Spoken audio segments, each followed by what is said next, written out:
Hello and welcome to the BS Podcast, where we talk the absurd, the ridiculous, and yes, the bullshit. I am Dave, and joining me is my fellow connoisseur in bullshit, Zach. Zach, how you doing, buddy? I am doing much better. How are you doing, man? Just out of context, I was sick all weekend, and I was convinced again that it was COVID. So, no, it was the negative for COVID. So you got a second test? I did. My doctor said I needed to go get one this time, so I was like, all right, I'll go do it. Are you just gonna get one every week now? I don't know, but this time I even had a fever. That's why I was like, man, there's something more than just there's an infection somewhere in my body going on. So I don't know what it was, but it's on its way out now. So. You know, I think we're on a similar cycle because over the weekend I felt like crap. Thursday and then into Friday, I'm like laying in bed, don't want to get out of bed. My wife had the same thing, but as has been happening, every 3-4 weeks I get this, and luckily it goes away. So I woke up Sunday morning feeling just fine. So it kind of hit me a little bit too, and I'm freaking tired of it. Yeah, me too. Our cycles synchronizing, Dave? Is it? I guess our cycles are synchronizing now. Right, when a group of women get together, so maybe you and me talking, every week. We're transmitting digitally. Well, I don't know if that's the case, but we are here counting down the top 5 BS stories of the last few days. And, we scour the internet looking for really stupid and interesting items and bullshitty items for your pleasure, all of you. And we've got at least a couple of videos here, and always a crazy image. And, as we are looking through all the nonsense out there and just having a bit of a laugh, trying to get through the week, we are here for all of you. Yes, we are. Zach, so that was your personal BS. Yeah, kind of the same with me. Otherwise, I'm doing well. And I was, because of course we had football on Sunday, so I was worried I was going to be sick watching football, but I was feeling good. I was able to crack a beer or 2 or 3. Yeah, it was weird. NFL was weird this week. I know. Because I normally have season tickets, so you're watching the home game, and I'm like watching the Ravens. I'm like, man, I should be there right now. I should be tailgating right now watching this. It's weird watching it from TV, no one there. I mean, it's weird. So what's the deal for? So does I assume it comes down to local regulations, because I saw there was some fans in the crowd in Kansas City. There were some in Jacksonville, but a lot of other places was absolutely zero. I guess in Maryland, as I saw the New England game, this empty. So what's the deal for season ticket holders? I think it's up to the discretion of each individual team owner, because I mean they could have people at the stands within regulation, right? I mean, if they did 25% capacity and everyone was far apart. So. I think it was probably just came down to a money thing. Maybe they just at the end of the day said we can't afford to run and operate the stadium, with anything less than 100% capacity. Yeah. You know what I mean? But ticket wise, it just all got deferred. Everything just got deferred until next season. So, but what if things change in like 2 months or something? Could you potentially be able to go? Or I don't know. So what originally the deal was that they aren't doing season tickets. They're still having people at the games, but they aren't doing season tickets. So what it was at first was, if you were a season ticket holder, you have the first right to purchase a ticket to a game before the ticket goes on sale to the general public. Mm-hmm. That was the first thing. And then after that, then eventually the Ravens were like, no, we're not doing that. We're not letting anyone in. Okay. But your spot in line is still there for at least next year. Yeah. Because, we're PSL owners, so we actually own the seat. So we're good till next season. Nice. Yeah. Crazy time, man. But for the most part, they pump in the fake fan noise, which is kind of ridiculous, but you need something. But football, your eyes are mostly 95% around the field. So, it's just about the action. Although teams, they would seem to lose, especially with a raucous crowd like in Baltimore or wherever, where they have really diehard fans, would lose a little bit of home field. Yeah, I mean, that's what I'm saying. Is home field advantage even a thing anymore? I don't think so. I mean, people have speculated for a while now that just the fact of traveling has got to do something to you, which I mean, it does in a sense, but fans going into Seattle, teams going into Seattle, which is one of the loudest stadiums in the country.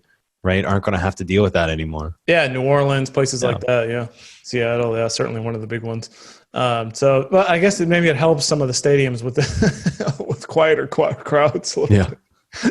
Even the playing field a little bit. But yeah, so it'll be interesting to see how this whole thing shakes out. Now, I did notice, not to spend too much time on this, but ratings were down on Thursday, and then they came out. I saw today ratings were also down on Sunday, somewhere in the neighborhood of 15 to 20% in both cases. So, would you attribute that to the lack of fans, just a general? What would you make of that? What do you make of that? I probably would attribute that mostly to the political statements and everything going on in the NFL. 100%. I mean, that's all you see online is people boycotting the NFL, saying, I'm not watching, I'm not supporting these teams, XYZ. I mean, the Ravens organization has been very outspoken about Black Lives Matter from the top of the organization down, from like Steve Bisciotti, Dick Cass, who's the president of the Ravens. They've been very outspoken about their support for the Black Lives Matter organization. And I've been seeing it seems like every time they post something, you just see them get completely ripped apart by some fans that are like, I'm not watching this trash anymore, yada, yada, yada, like whatever. So I think that has a lot to do with the ratings going down. It does seem to be the sentiment. I don't think it really, in all cases, it's necessarily objection to necessarily social justice or bringing attention to things, but it's just that I work all week, and on Sunday I want to sit down and just watch a game, kind of a thing. That's what I assume most of that sentiment is. Would you agree with that? That I just don't want to have to think about this stuff anymore. I see it 99% of the time in my waking life. I just like to have one little distraction if I'm allowed, please. But it's got to be like that for some people. I mean, others, they look at like a statement like Black Lives Matter and they immediately get outraged just by seeing it anywhere, like on a T-shirt, on on anything. So that is true. Right. Now, for my part, I'm watching. Now, I'd prefer to not be bombarded with this stuff myself. That's kind of where I stand, but it's not enough to make me not watch. But I don't know. I mean, everyone is certainly different. Yeah. And I mean, at some point, if I don't know if that is the reason, if they do some sort of more scientific polling or they discover that there's a fan backlash, I don't know the extent that they would change, or would they just accept lower ratings? I don't know. Yeah, I'm not sure. Like I said, like I feel like most of it has to be to the discretion of the team owner, right? Yeah. I wonder if like the NFL ratings down as a whole, if there comes a point where like, the decision has to come from the NFL, like Robert Goodell or whoever else, you know what I mean, to actually like change how they display things. Me personally, watching the game, I didn't feel like it was bombarded by anything. No. You know what I mean? I mean, yeah, they had some banners on, the players were having things on the back of their helmets. I think the only thing that really felt different was that they played the Lift Every Voice and Sing at the very beginning of the game. But, even then, like, it wasn't really that big of a deal. Like, it was just a song that everyone stood on the field and listened to, right? Yeah. In fact, I even missed that. So I did. I heard it.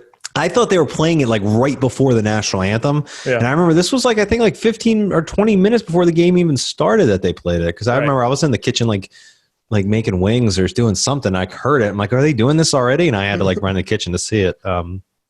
So yeah, if you tune in at say 1:00, chances are you're not going to see any of that stuff. What you will see are the things on the helmet, sometimes the face masks. I think I saw Sean Payton with a Breonna Taylor face mask, and then those little messages there on the end line off the end zone. It's not like they planted it on the 50-yard line or something like that. So I think I'd agree. Not completely in your face, but still, if you just don't want to see any of it, then I could see that perspective as well. All right, Zach, let's start with our first story, the consequences of street protesting. Zach, the president visited Sacramento, California, I think to do basically a meeting where all the wildfires going on in California, something we touched on last week. And, of course, where the president goes, protesters will follow. And there was a California highway patrol vehicle going on here. This is a story from BuzzFeed News. A law enforcement vehicle sped forward after a demonstrator climbed onto the hood, knocking them to the pavement during a protest against President Donald Trump when he visited California on Monday. And let's show this video here, Zach. Okay, so here we go. We're somewhere off here in the middle of the street here in Sacramento. We've got people surrounding the cop car. Guy in red hat climbs on. And then tries to stand up. See you later. No. And then, yeah. I wonder if that other highway patrol guy stopped, slowed down all of a sudden. Like, damn, should I stop the car and get out? And he just kept going. He's like, I'm not getting in the middle of this. He probably turned to make sure the guy was moving, and then just kept riding away. Yeah, exactly. And so we get, now keep in mind the context here is this is on the heels of there was those two police officers in LA who were shot just sitting in their car. Yeah. Now I want to clearly we had a humorous reaction to this. Now I think it does bring up a larger topic of, because I think we've seen this around the country where people protest in the middle of the street. So where do you think the right of way lies in this sort of a circumstance? I mean, what would you do? I try to put myself, and certainly there's cops. Yeah. What a cop would do, but what would an average citizen do? And I think it's a little bit dicey. I don't know how I would react if I was driving through, say, a major road or something, and suddenly at an intersection or somewhere are 30 or 40 people. Oh, yeah. What do you do? I don't know. But in this specific video, I mean, it's an emergency vehicle, right? Yeah. What if there was an emergency? This cop had to get somewhere. Like, you know what I mean? Don't block him. But even then, when he's riding, don't jump on the hood of a moving vehicle, man. Someone told me a while ago, sense isn't so common anymore. And that makes so much sense when you watch this video. But I think about that. You see videos of people like protesting in the streets and blocking traffic. I can remember there was it wasn't a 5K necessarily. It was like this kind of like walk for cancer thing I did for someone in my family. And I remember it was in downtown Baltimore City. And at one point, I mean, you had to walk across the street and they blocked the entire street for this walk, right? But there was it's not like the street was actually closed, right? You know how like in marathons and 5Ks, how they'll actually close down a street? It wasn't like that. It wasn't like they actually closed down the street, but there was still like people there like blocking the intersection. So like no one could drive. Right. So that the walk could happen and people were like out of their cars, like losing their minds. Like, I think like Wicked was in town that weekend and like some guy was like, I got tickets to a show. I can't get to the theater and like all this other shit. But they just had to sit there while like thousands of people like walked across this big street. You know what I mean? This giant pileup.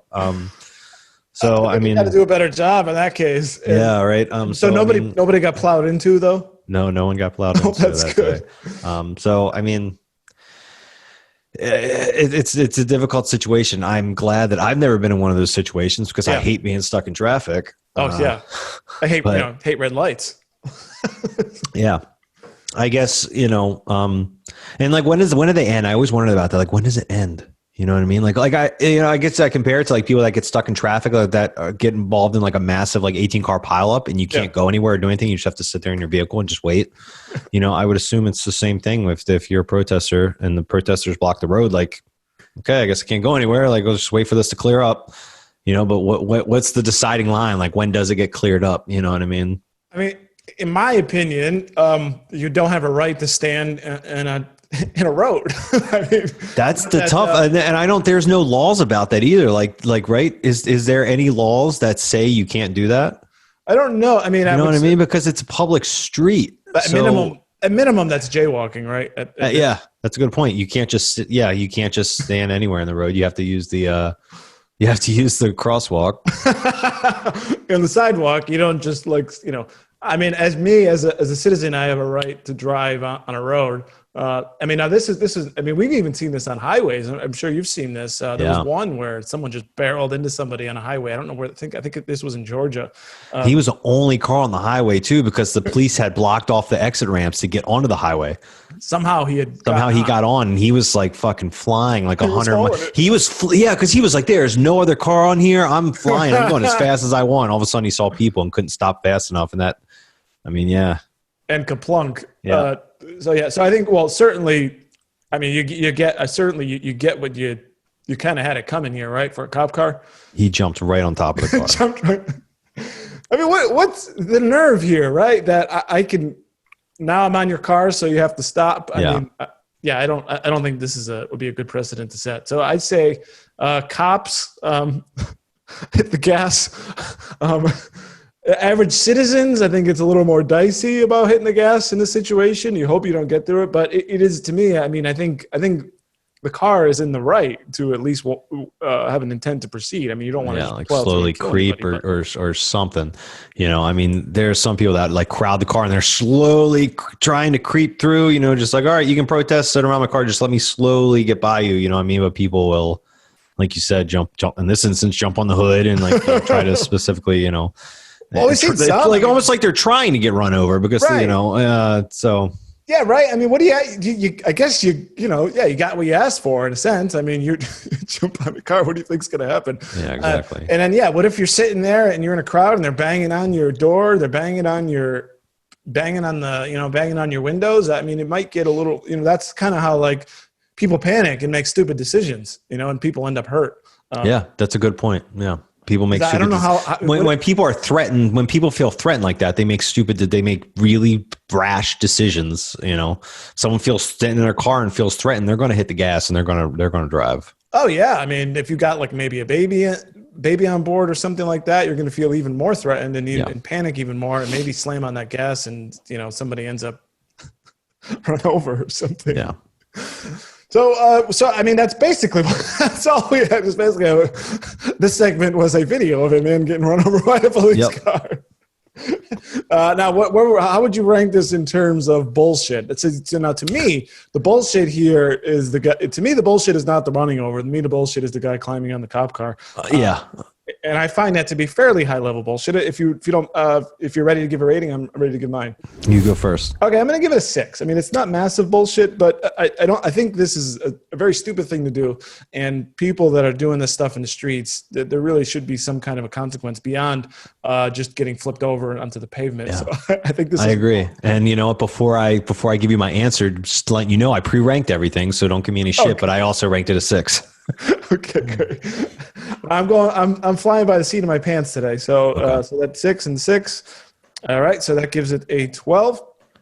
Now let's get to segment number 2, Zach. This one's really interesting, which is essentially a look at the world of big data policing. And this story comes from the Tampa Bay Times, and in fact, in the county north of me, Pasco County.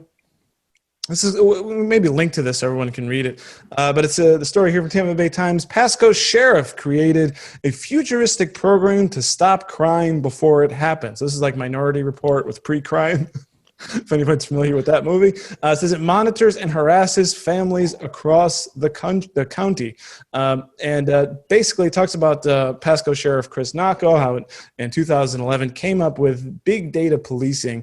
And essentially to try to distill this very, very long article down to something digestible, is what they do is they use all kinds of data into some big data into a database to analyze people who they've come in contact with and who those people potentially come in contact with, develop a network for them to do what they would call targeted policing. But what it really is, as far as I can tell, is high-level harassment from the police on people who may have been in trouble before, and then the cops just kind of like sniff around their house, just looking for trouble. What'd you make of this story?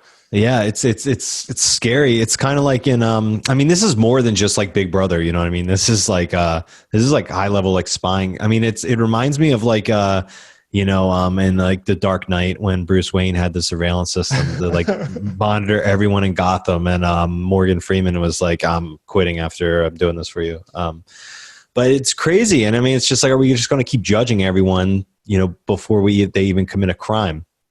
Yeah, exactly. And that was his bold plan, a cutting-edge intelligence program that could stop crime before it happened. Now, they don't give really the details. I think from what the Tampa Bay Times investigation could get, they don't really have all the specifics. That's probably on lockdown. It says here, first, the sheriff's office creates a list of people it considers likely to break the law based on arrest histories, unspecified intelligence, and arbitrary decisions by police analysts. Then it sends deputies to find and interrogate anyone whose name appears, often without probable cause, a search warrant, or evidence of a specific crime. They swarm homes in the middle of the night, waking families, embarrassing people in front of their neighbors. They write tickets for missing mailbox numbers and overgrown grass, saddling residents with court dates and fines. They come again, making arrests for any reason they can. Now, I'll give you a little bit of background, by the way. of this county. This is known as the county that you don't really want to spend any time with. Rather, the cops are everywhere in Pasco County. My parents live on the north side. Whenever I visit them, there's cops everywhere. You absolutely want to drive the speed limit and just keep your head down. It's like a crazy police presence in that area. And this sort of explains why. I mean, they're just freaking everywhere. Basically, if you have an arrest history in Pasco County now, according to this, they're going to be hanging around your house, coming around to your work. In one case, looking in your window, where they found a 17-year-old smoking a cigarette and arrested one guy for underage. I mean, this is like such small-time nonsense, and what I would just call complete harassment. It would be. I think it just turns into a bigger conversation about the way we treat criminals in our society, specifically with like prisons, for example. There's a lot of people that said, they continue to be criminals because of the way they were treated in the prison system. I think that as a society, we look at people that have been arrested, and we, instead of saying, how can we help them? How can we reacclimate them to society and, kind of teach them and give them the tools and resources they need to be able to live a life without having to commit crime? It's, you're an asshole, you're a criminal, serve your time, and we're going to be as awful to you as possible because that's what you deserve. You know what I mean? And now it's even going beyond prison to harassment from digital data, right? Yeah. Does that make sense? I mean, it's... I agree 100%. And something we talked about, I think here is the idea that, look, none of us are free from breaking the law at some level. There's all of us. If say, let's just say the FBI knocked on your door, they want to get you something, they're going to get you for anything they want. And if you got cops following you around, following your every move, showing up at harassing family members, friends, looking for anything, they will find anything. Here's one. They gave the mother of a teenage target a $2,500 fine because she had 5 chickens in her backyard. They're out there measuring how close you park to, with a tape measure, how far away you are from the curb. Really like just crazy stuff. And I don't see the point of this at all. And if you, as you said, we talk police reform. Maybe this is the kind of thing that should be reformed. Now, we want to get rid of the violent people and all that. But at this point, you're just looking for stuff. Yeah, 100%. And now they did say there doesn't seem to be any racial bias. They're just going after everybody equally. They're just going after whoever they could get. Instead of calling it morally repugnant, it was an expert in police practices and civil rights law. It says one of the worst manifestations of the intersection of junk science and bad policing. It's an absolute absence of common sense and humanity that I've ever seen in my career. And this is just going on. I mean, it's just, I encourage really everyone to read this. Now they have like this point system, or, essentially the more arrests you make for the cops. So they're just out there incentivized to just crack down and find and arrest as many people as they can for whatever reason that they can. And as you were saying, repeat offenders. Well, that's not always the case, but when a cop is following you around every day, I mean, they're going to find something, and you'll get arrested, over and over and over again, I guess, until you move out. Yeah. I mean, like, what did Jesus say? Like, the next man without, whoever has no sin casts the next stone, right? And everyone threw down their rocks, right? Everyone's, if you've never committed a crime, then you're like right up there with Jesus. You know what I mean? So it's. They got a 30-person intelligence-led policing section with a $2.8 million budget, led by a counterterrorism expert. They comb social media. They basically so that's sort of like the big data idea. They see who's friends with who on Facebook, who works who, kind of connect all the dots, and then just go around to this network and just basically follow all these people around endlessly. And I find this to be very high level bullshit. Yeah, it's definitely high level. Any final words on this one? No more words. All right. So do you want to go first? Yeah, I've got 8 on this one. Yeah, I've got 7, so I'm right there with you. So this is crap. I mean, this is absolute crap. It's surprising too, and it's irritating because it's more or less in my backyard, and I was really surprised by this. Not the reputation of the county, but to the extent to which they're just let the call come in and you go and see who does it. This idea that we're going to we're going to go out and proactively catch people before they even do anything, or, we try to, just harass people. It makes me very angry. And people, you deserve, you get in trouble, fine. You have a right to live your life after that without being harassed by the cops. Yeah, absolutely. Unreal. All right, let's move to something lighter, Zach. Actually, the next three of our topics are a bit lighter. A story of YouTuber poops on Nancy Pelosi's driveway. Story here from the New York Post. YouTuber explains why he live streamed himself pooping on Nancy Pelosi's driveway, and we could pull up a picture on this story. Now, we're not going to show the poop. We're going to show the poopatrator, but not the poop. There he is. They're squatting on the driveway there. He says, I just don't understand. Still after reading this, I don't quite get it. He says, it says it was a peaceful protest and admitted that it was a joke that got out of hand. I don't know. First of all, how does a joke get out? You're either going to poop on there or not, right? Yeah, from what I saw in the article, it said he was homeless and he was trying to bring awareness to homelessness. I think the quote I read was like the 20-year-old said he's part of a niche YouTube community that creates IRL or in real life live stream videos chronicling long stretches of unfiltered daily life. So like, is his real life just going around shitting on people's driveways? That's like what I want to know. Because that's really what everybody wants to see is your bathroom habits. He says he says he began the channel after he became homeless 6 years ago and hoped to show his viewers the realities of living on the street as he traveled from city to city. And as a result, Saturday's live stream video titled Poopalosi began as a protest against lack of resources for people living on the streets, while people in power such as Pelosi are able to get haircuts and live their daily lives fairly unchained. That's a story we covered here about Pelosi getting the haircut while the salon was ostensibly shut down. She got a little special treatment there. It says everyone was enjoying the idea of it, and eventually I just couldn't hold it anymore.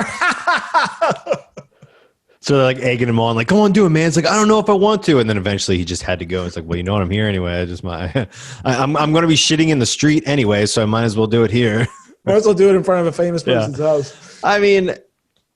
You know how many times I've seen a homeless person shit on the street in Baltimore City, like just walking back to my truck after a day of work? Like so many times.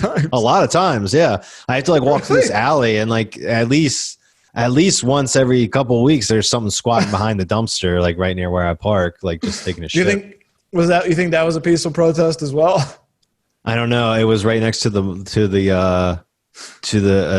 market, so I don't know. Maybe they sold him some like bad sandwiches or something like that, and they were pissed off. But I have to say, I've never seen anyone. You've never seen someone shit in the street? Oh man, I haven't lived, man. Come to Baltimore, man. You see it all the time. No, thank you. I've been to Baltimore, but I've not had the pleasure. Yeah. All right. Well, next time you're up for an office visit, we'll walk down some alleys. Okay. And we'll go find one. Again, no, thank you. Then he says here, now he was approached by the police. It's interesting here. It says, it was scary. I thought my life was over in that moment. They kept asking me, are you this, did you do that? Are you Antifa? So he got cited for, although I don't know, because I've heard because we've heard the stories like what you said in Baltimore is apparently common in San Francisco. So maybe he didn't get a ticket or a fine. It doesn't say here, but he was talked to by the cops. It says we need more access to bathrooms. Maybe Nancy Pelosi should put a porta potty outside of her house. What do you think? A porta potty out front of her house? Well, yeah, because, as in the interest of public health. That sounds awful. Who wants a porta potty in front of their house? Nobody. No. I will say there could be more public restrooms, like not just for homeless people, but for everyone. Yeah. I can't say I haven't urinated in public. Oh yeah, I'm sure everyone could say that if they've done that. It would be nice if there were access to public bathrooms. Although then they make you pay for it because they're going to be disgusting and filthy, and no one's going to want to go in them or something. So everything always gets ruined by somebody. Yeah, well, you can shit in the street or you can shit in a disgusting bathroom. I think I'd rather maybe shit in a disgusting bathroom. So. I prefer to do my business at home. Yeah. This is funny. This is light, but it is stupid. So BS level, it's not a high BS, but it's just like, let's just, I don't think any point was really made here because that's my BS angle. So I'm going to go to 5. What do you got? I got 2. Okay. Just 2. Like I said, I've seen people shit in the street before. The only, what we're supposed to be upset because it's Nancy Pelosi's house. Like, get out of here. I love your attitude here. He's like, this is old news. I go out my front door. There's a guy out there taking a dump. Yeah. Hey, neighbor. Hilarious. All right. So, Zach, let's move further into the gutter. We've got... This is like all the way in the gutter, this next story. But also in the gutter, but also very disturbing. And it reminds me of a Seinfeld episode. This is a story here from the Daily Mail. I saw it and started to cry uncontrollably. Mom's horror after her 8-year-old daughter's image is stolen and turned into a child sex doll sold on Amazon for $559 as Elizabeth Smart calls for sick toys to be banned. As a Florida mom, somehow the picture of her daughter's likeness was stolen from a photo that she posted on a Facebook group. She received a message from a friend last night being like, "Hey, is your daughter here on Amazon?" Sure looks like. And it was listed on Amazon as, quote, high quality sex dolly live dolls for men for just under $600. This is really, really disturbing. And as Daily Mail is always great to show, well, they don't have a picture of the girl, but they do have a picture of the doll, which apparently looks just like the girl. So you can see that. I mean, could you ever imagine this? It's disgusting. It's disgusting. Like, why is child sex dolls even a thing? Like there was a quote in the article that I didn't even know that was a thing, but apparently it is. And it says child sex dolls are currently legal in the U.S. except Florida, Tennessee, and Kentucky. However, advocates say that there should be an outright ban. Well, yeah. I mean, I think I'm right there. What's the argument here that maybe I had to venture to guess here, but what are they going to, maybe like for pedophiles, maybe it's better if they can have a doll instead of abusing a live person. Is that the argument? That's probably the argument, but you could say it encourages the behavior altogether. Yeah. And I'm sorry if you got to get something needs to be fixed if this is what's on your mind here, right? It's disgusting, man. The over sexualization of children it has got to stop. Yeah. And it's so disgusting. We were talking about some of the like programming you'll get on Netflix about the child pageants. There's a recent controversy on Netflix. There's a movie out there that everyone's up in arms about, and this stuff, it does need to end, and for some bizarre reason, it seems to be more normalized lately, doesn't it? It does, and we kind of talked about this off air, and that like we're in such a culture now of like anti slut shaming that it's like going into like minors, which that's not right, man. It's, you know what I mean? There's a fine line between a grown adult woman like expressing her sexuality in the same way that like men are typically encouraged to, right? And then you go into like but then when it starts to cross the line into minors, that's where it's starting to get out of hand, and that's how it's starting to encourage behavior.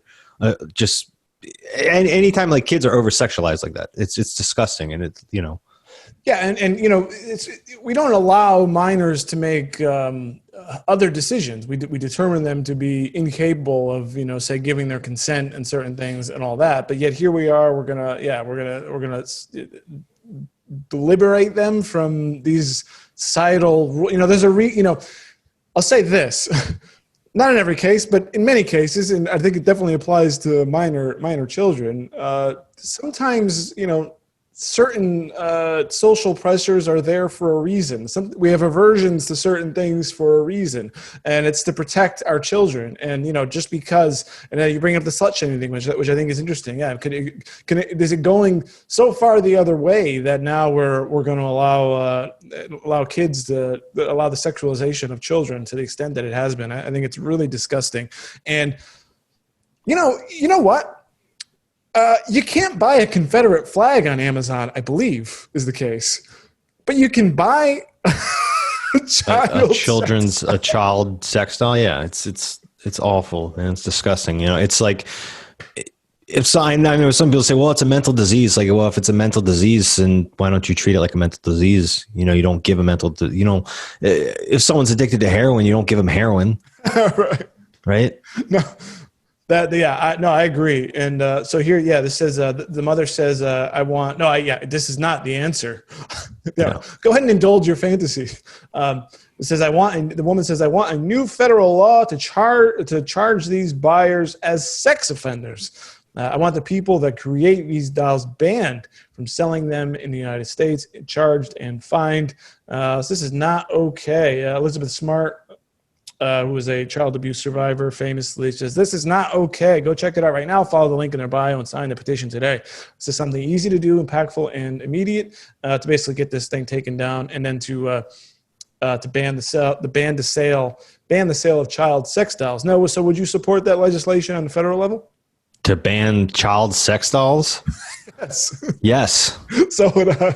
Yeah, I don't know. I think if anyone says opposite, you got to question them. Be like, wait, you want a child sex doll? You know what I mean? Like, what do you like? Well, no, I don't want one, but someone should have one. Like, that makes no sense. Yeah, I think anyone who says no is either someone who is either a customer or the seller. Yeah. This is not good. This is not a good situation, and it surprises me. That example of the Confederate flag, just came to mind because I remember that controversy a few years ago. I think they were all pulled. They're on top of that. But what about the kids? I don't. Who knows what else is even on Amazon now? Who else knows what else we'll find? But this is an easy one. This one shouldn't be controversial.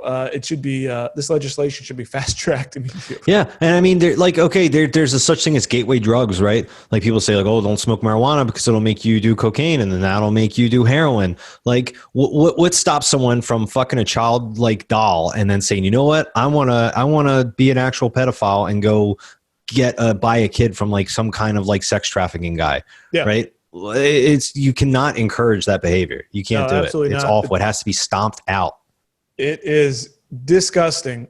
And I hope, I think whoever's selling this is opening themselves up not only to legal trouble, but also some sort of, I don't know what but basically using a child's likeness to profit, I think, has got to be some other kind of crime too, right? Oh yeah, 100%. You can't you can't see the picture of the kid that you're referring to. I mean, you see her outfit, but you don't see her face, so it's hard to tell there. But it's clearly positioned in the same way that original photo was taken. Yeah, I mean, imagine what kind of creep trolls Facebook for pictures of little girls to then make a doll out. I mean, that's it's all right. This is ridiculous. I'm ready to give a rating on this. Is it my turn or yours? Mine. I'm going Big 10. All right. So I got 9. You got 10.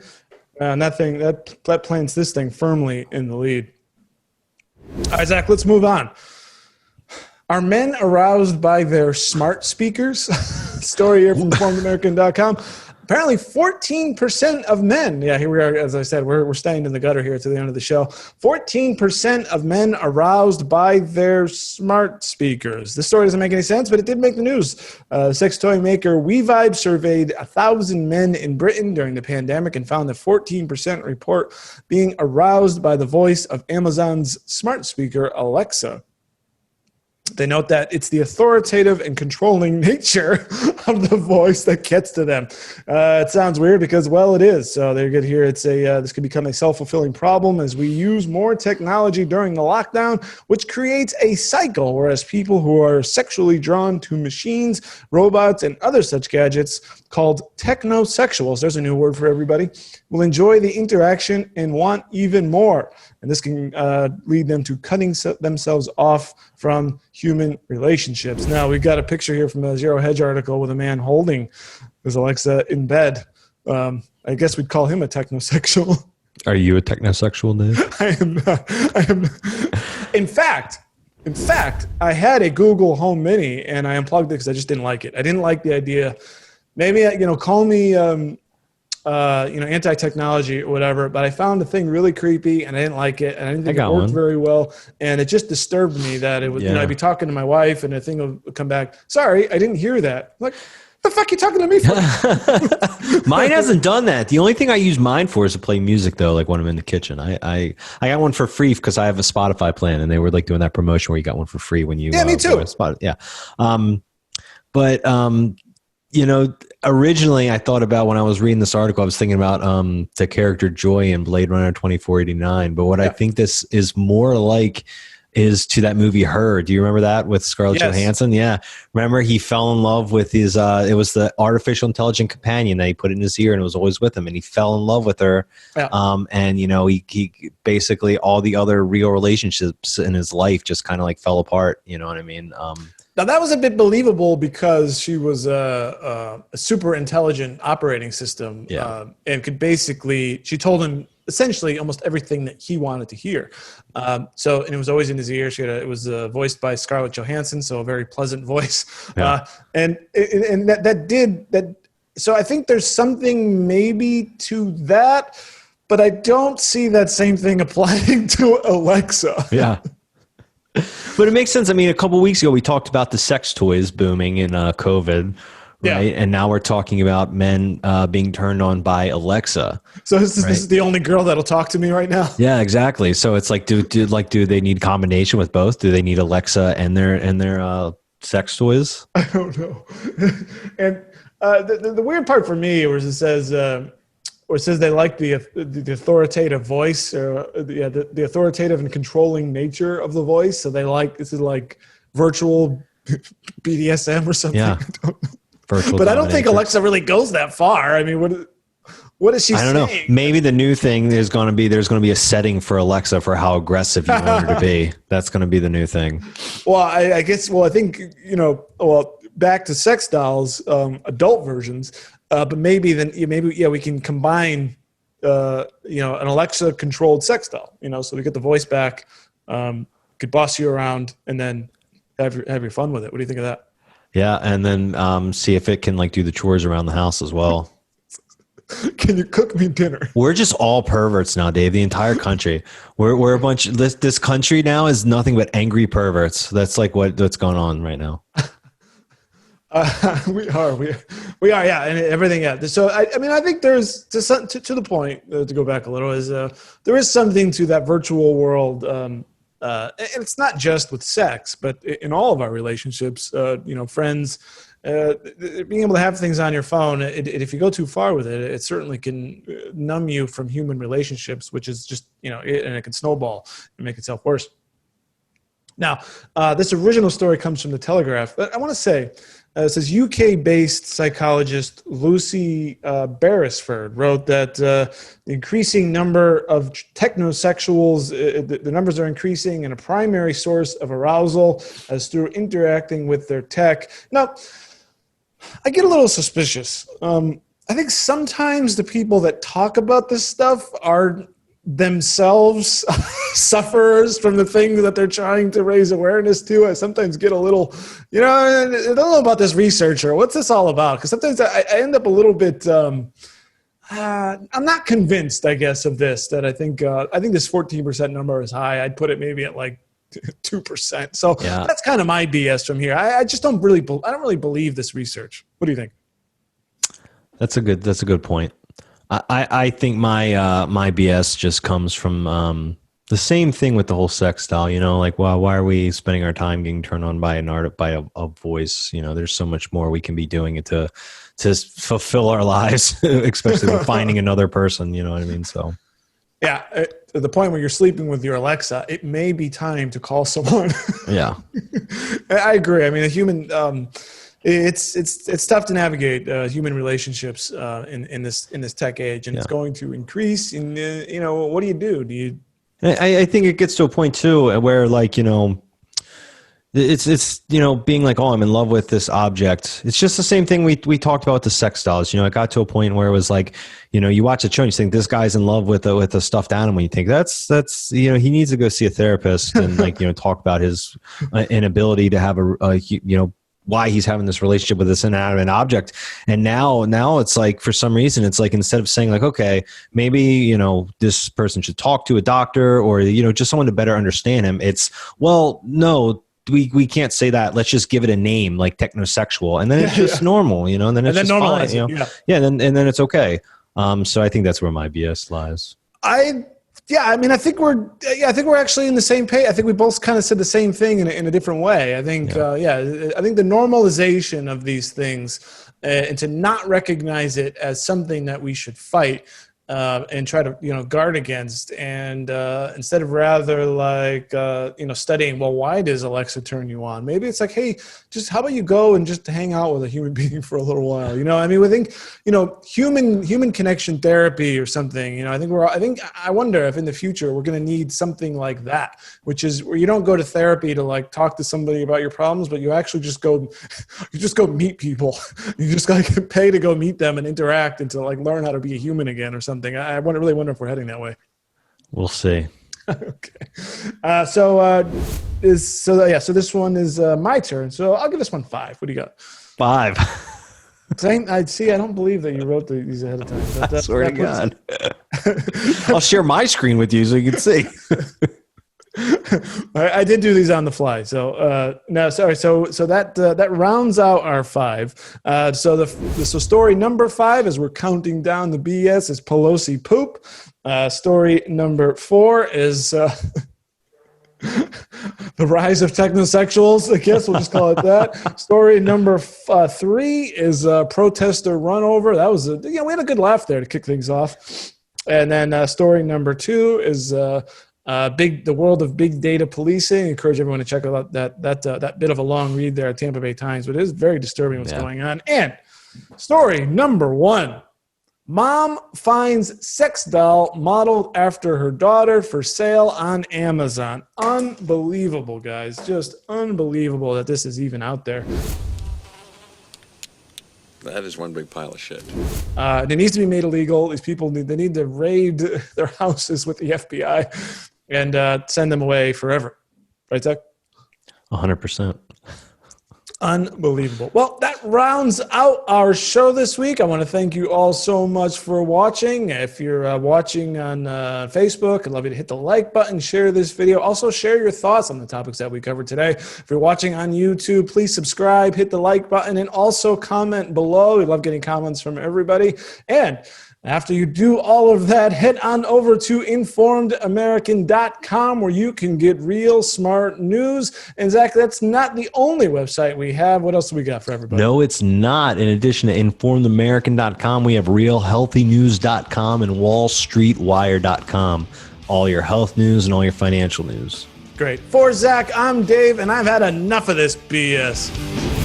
You've been listening to the BS Podcast with Dave and Zach, part of the Informed American Radio Network.